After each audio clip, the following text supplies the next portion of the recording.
राधे कृष्णा। मैं सीमा दुबे आप सभी का अपने चैनल पर बहुत बहुत स्वागत करती हूँ। आज हम चर्चा करने जा रहे हैं कि किस तरीके से कॉकरोच पार्टी ने अपना आंदोलन कैसे वापस लिया। गृह मंत्री अमित शाह जी ने किस तरीके से लोगों को सांत्वना दी कि देश और छात्र भविष्य हैं और उनके लिए हम ऐसा जो कदम उठाया है वो सही है, यानी कि हम उनके हित के बारे में सोचते हैं, ना कि उनके अहित के बारे में सोचते हैं। वहीं पर कॉकरोच जनता पार्टी यानी सीजेपी के विरोध प्रदर्शन और कथित जो रॉ रिपोर्ट को लेकर सोशल मीडिया पर बड़ा ही दावा लोग कर रहे हैं, बड़ी बड़ी बातें कर रहे हैं, बड़ा जो है उसको बढ़ा चढ़ा कर बताया जा रहा है और लोगों ने उसको अपना बड़े उससे जो है वो उसका थंबनेल बनाकर और उसको जो है किस तरीके से उसको कुछ उसमें मिर्च मसाला लगाकर कैसे लोग उसको इतना बढ़ा चढ़ा कर बता रहे हैं। जिस तरीके से सीजेपी पार्टी जो है पेपर लीक को लेकर कैसे प्रोटेस्ट छोटे से उसमें और एक बड़ा प्रोटेस्ट के रूप में वो धारण कर लिया था वो रूप, वैसे ही रॉ को लेकर जो सोशल मीडिया पर दावा किए जा रहे हैं और ये कहा जा रहा है कि दिल्ली पुलिस को अमित शाह ने प्रदर्शन रोकने के सख्त आदेश दिए थे। हालांकि फैक्ट चेक में यह दावा पूरी तरह से फर्जी और एआई द्वारा जो डीप फेक पाया गया है उससे ये जाहिर होता है कि जिस तरीके से लोग कह रहे हैं कि उनके होश उड़ गए, उनका ये हो गया, उनका वो हो गया, ऐसा हो गया, और इस तरीके से जो बड़ी बड़ी बातें कर रहे हैं सिर्फ इसलिए कि व्यू हमारे बढ़ जाए, हमारे ऐसा हो जाए। कुछ ऐसे यूट्यूबर्स हैं जो बनाते क्या हैं और लिखते क्या हैं, कहते क्या हैं और बोलते क्या हैं, यानी कि जब उनके अंदर जब थंबनेल का और या फिर उसमें जब अंदर जाते हैं, जब हम वीडियो सुनते हैं तो उसमें वो पॉइंट ही नहीं है, वो बात ही नहीं है, लेकिन पता नहीं क्या है, किस पे डिस्कशन कर चल रहा है, क्या बातें हो रही हैं, क्या नहीं हो रही। तो इस तरीके से बहुत से लोग हैं जो दिल खुश करने की बात करते हैं कि भाई हमारे जो है नोटिफिकेशन नहीं आ रहे हैं, मतलब फर्जी 3-3 4-4 चैनल बनाए हुए हैं लेकिन नोटिफिकेशन नहीं आ रहे। नोटिफिकेशन अगर नहीं आ रहे हैं तो लाख लाख व्यू कैसे हो रहे हैं, कैसे लोगों तक जा रहे हैं। तो इस तरीके से लोगों को कैसे लोग बहला फुसला कर, कैसे लोग जो है ऐसे फर्जी जो है मैसेज डालकर लोगों को कैसे आकर्षित करते हैं, दिल से खुश करते हैं कि दिल से हम आप लोगों का शुक्रिया अदा करते हैं, दिल से हम आपको ऐसा करते हैं। ऐसे ऐसे कई ऐसे लोग हैं जो इस तरीके से कॉकरोच पार्टी की तरह ही बड़ी बड़ी बातें करते हैं, लोगों को कैसे अपनी तरफ आकर्षित करते हैं, लोगों को कैसे भड़काते हैं, लोगों का घर कैसे तोड़ते हैं। उनमें भी इस तरीके की एक कला होती है, यानी कि ये भी एक ऐसे कलाबाज होते हैं कि वाकई में उनमें ऐसी जो कलाएं होती हैं वो कहाँ से आती हैं, यानी कि उनको यानी स्टार्टिंग से ही उनके अंदर यानी कि नस नस में ये चीज जो है वो भर चुकी होती है कि सामने वाले को कैसे आकर्षित करना है, सामने वाले को कैसे जो है उसको कौन सी ऐसी बात करें कि उसको अपनी तरफ हम खींच लें, कैसे हम ऐसा कुछ वो करके और सामने वाले को कैसे हम भड़का दें। तो इस तरीके से जैसा कि हमारे यहाँ लीगल लॉ में एक्टस कॉन्ट्रा एक्टस की जो बात की जाती है कि कृत्य के बदले कृत्य, लेकिन जो पहले के लोग होते थे वो कहते थे नहीं, अगर किसी ने गलती की है, अगर आप भी वैसी गलती करोगे तो फर्क क्या रह जाएगा दोनों में। तो हमें वो गलती नहीं करनी है। सामने वाला गलती करता है तो उसको समझाइए, उसको बताइए। अगर हम भी वही गलती करने लग गए तो सामने वाले में और हम में कोई फर्क नहीं रह जाएगा। तो मोदी जी की जो बात है, यानी कॉकरोच पार्टी की जो बात है कि यहाँ पे ये हुआ कि धर्मेंद्र प्रधान का इस्तीफा तो हो गया और जैसे ही इस्तीफा दिया गया वैसे ही प्रोटेस्ट जो है वो खत्म भी हो गया। सभी जो बाहर से आए हुए थे वो अपने अपने घर को वापस चले गए, यानी अब सब कुछ दिल्ली में खुल चुका है। नई दिल्ली, कनॉट प्लेस, बाराखंबा, जो 16 मेट्रो स्टेशन बंद थे सब जो है वो खुल चुके हैं। संसद के बाहर जो इतना बड़ा प्रोटेस्ट हो रहा था उसमें कितने लोगों के नाम आए, कितनी गिरफ्तारियां हुई और फिर उनको जो है छोड़ भी दिया गया है। तो ऐसा हित चाहने वाले कौन हो सकता है? मोदी जी ही हो सकते हैं। तो मोदी जी ने यानी कि स्टूडेंट के हित के लिए, देश के हित के लिए, यानी कि जनता के हित के लिए ये डिसीजन लिया कि हाँ, अगर वो जो कह रहे हैं अगर उनको हम मान लेंगे तो ये जो प्रोटेस्ट फैला हुआ है ये शांत हो जाएगा और सारे काम जो है वो फिर से चालू हो जाएंगे। तो कॉकरोच पार्टी का जो ये दावा था कि हाँ कि हम जब तक हम ये प्रोटेस्ट नहीं खत्म करेंगे जब तक धर्मेंद्र प्रधान इस्तीफा नहीं देंगे, और प्रधान का इस्तीफा देते ही और वो प्रोटेस्ट भी उन्होंने वापस ले लिया। फर्जी वीडियो जो बनाई जा रही थी, फर्जी वीडियो जो वो है दिखाई जा रही थी, तो फर्जी वीडियो सोशल मीडिया पर दिल्ली पुलिस के पीआरओ का एक एडिटेड वीडियो फैलाया गया। जांच में सामने आया कि वीडियो की ऑडियो को एआई टूल से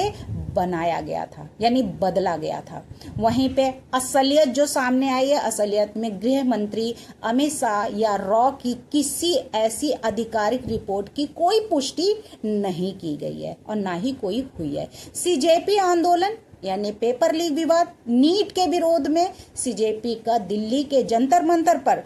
बड़ा जो प्रदर्शन हुआ था और चल रहा था, जिसे शिक्षा मंत्री यानी कि धर्मेंद्र प्रधान के इस्तीफे के बाद उसको वापस ले लिया गया है। वहीं पे अब जो ये बड़ी बड़ी जो बातें हो रही हैं, बड़े बड़े जो लोग कह रहे हैं कि अब ऐसा होगा वैसा होगा ये होगा, तो ये एक मन धड़ंग कहानियां हैं। जो करना था सरकार को वो सरकार ने कर दिया है। अब उनका फैसला जो भी होगा वो शांतिपूर्ण तरीके से ही उसको निपटाएंगे और वो भी सबकी भलाई को देखते हुए। वहीं सीजीआई ने क्या कहा? सीजेपी की बात तो हुई, अब सीजीआई का रोल क्या हुआ? सीजीआई क्या कह रहे हैं? तो केवल आंदोलन और होने पर यानी लाठी चार्ज नहीं किया जा सकता है, और इसका जो असर है वो कैसे पड़ेगा सामने वाले को, तो उन्होंने सीधा ये बयान किया है कि केवल आंदोलन जो है वो होने पर लाठी चार्ज नहीं किया जा सकता है। जंतर मंतर पर पुलिस एक्शन को लेकर सुप्रीम कोर्ट ने क्या बात कही है पूर्ण रूप से समझते हैं। सीजीआई सूर्यकांत जी ने कहा है कि संविधान के तहत शांतिपूर्ण और कानूनी विरोध जो का अधिकार पूरी तरह से जो है सुरक्षित है। जब तक विरोध शांतिपूर्ण है, सिर्फ इसलिए कि विरोध हो रहा है, अत्यधिक बल का इस्तेमाल जो किया जा रहा था वो नहीं किया गया है, नहीं किया जा सकता है। यानी कि अगर ऐसी अफवाहें जो फैलाई गई हैं, ऐसी बातें जो उसको बढ़ा चढ़ा कर कही गई हैं, तो ये सही नहीं है। सुप्रीम कोर्ट ने जो अपना मौखिक रूप से ये बात जो कही है कि शांतिपूर्ण कानूनी विरोध का अधिकार संवैधानिक रूप से सुरक्षित है, यानी कि और सिर्फ आंदोलन जो है वो लाठी चार्ज को सही नहीं ठहरा सकता है। वहीं मुख्य न्यायाधीश सूर्यकांत जी ने यहाँ तक भी कहा है, उसमें से 3 जजों की बेंच ने साफ कर दिया है, यानी कि उसमें मुख्य जो सीजीआई थे वो सूर्यकांत जी हैं, जस्टिस जयमाल्या हैं और बागची और न्यायमूर्ति वी मोहना की पीठ में ये बात हुई कि पेपर लीक के मुद्दे पर देश भर में विरोध प्रदर्शन कर रहे छात्रों के खिलाफ पुलिस बल के उपयोग का जो आरोप लगाने वाली याचिकाओं को के एक समूह का जो बात कही गई है उस पे ये सही नहीं है। वहीं पे न्यायालय ने ये भी कहा है कि पुलिस द्वारा की गई ज्यादतियों को वो जो है वो बर्दाश्त नहीं किया जाएगा। आरोपों की स्वतंत्र रूप से जांच की जानी चाहिए। साथ ही कोर्ट ने देश भर में प्रदर्शनों से निपटने के लिए यानी एक समान पुलिस प्रोटोकॉल की जरूरत पर जोर भी दिया। यानी कि उन्होंने कहा है कि अगर ऐसा होता है तो ये जरूरी है कि हाँ, कहीं ऐसा ना हो कि ये प्रोटेस्ट और ज्यादा बढ़ जाए, ऐसा ना हो कि किसी मासूम की को चोट पहुंच जाए, कहीं ऐसा ना हो इस प्रोटेस्ट में किसी और को कोई हानि पहुंच जाए। तो मुख्य न्यायाधीश सूर्यकांत ने मौखिक रूप से जो बात कही है, जो टिप्पणी की है, उसमें उन्होंने साफ कर दिया है संविधान के तहत शांतिपूर्ण और और कानूनी विरोध का अधिकार पूरी तरह से सुरक्षित है। जब तक विरोधी यानी कि जब तक विरोध जो है वो शांतिपूर्ण है, तब तक यानी कि सिर्फ इसलिए कि विरोध हो रहा है अत्यधिक बल का इस्तेमाल नहीं किया जा सकता है। अगर आप अत्यधिक बल का इस्तेमाल किया जाता है तो इसकी जो स्वतंत्र रूप से जांच जो है वो कराई जानी चाहिए, उस पर जो है उस कार्रवाई की जानी चाहिए। यह सिर्फ दिल्ली का मामला नहीं है, बल्कि ये प्रोटोकॉल में एक रूपता जरूरी है। सिर्फ विरोध होने का मतलब ये नहीं है कि लाठीचार्ज नहीं है, बल्कि लोकतांत्रिक जो प्रक्रिया के लिए अनुशासन जो है वो कंपलसरी है, उसका जो है होना बहुत जरूरी है। कोर्ट ने पटना में घायल पुलिस कर्मियों के परिवारों की ओर से पेश वकील की कार्यवाही में उन्होंने शामिल होने की अर्जी भी मंजूर कर ली है। जस्टिस बागची मौखिक रूप से कहा, किसी व्यक्ति को चोट पहुंचाना, चाहे वह पुलिसकर्मी हो या छात्र हो, यह समान रूप से चिंता का विषय है। ये हम राज्य से ये पूछ सकते हैं कि ऐसी परिस्थितियों से निपटने के लिए पुलिस को पर्याप्त उपकरण क्यों नहीं दिए गए, बल्कि उन्होंने यहाँ तक कहा है कि उनके पास हेलमेट होने चाहिए। सभी याचिकाओं पर मंगलवार को सुनवाई होने की बात कही गई है कि इनकी जो सुनवाई होगी अब कल की जाएगी। वहीं पर शुक्रवार को जो थे वरिष्ठ गोप वकील जो थे शंकर नारायण ने सीजीआई सूर्यकांत की अध्यक्षता वाली बेंच में के सामने उन्होंने ये भी एक मुद्दा उठाया कि वरिष्ठ वकील ने से चल रहे विरोध प्रदर्शन और पुलिस द्वारा जरूरत जो है से ज्यादा बल प्रयोग की खबरों का हवाला देते हुए उन्होंने कहा है कि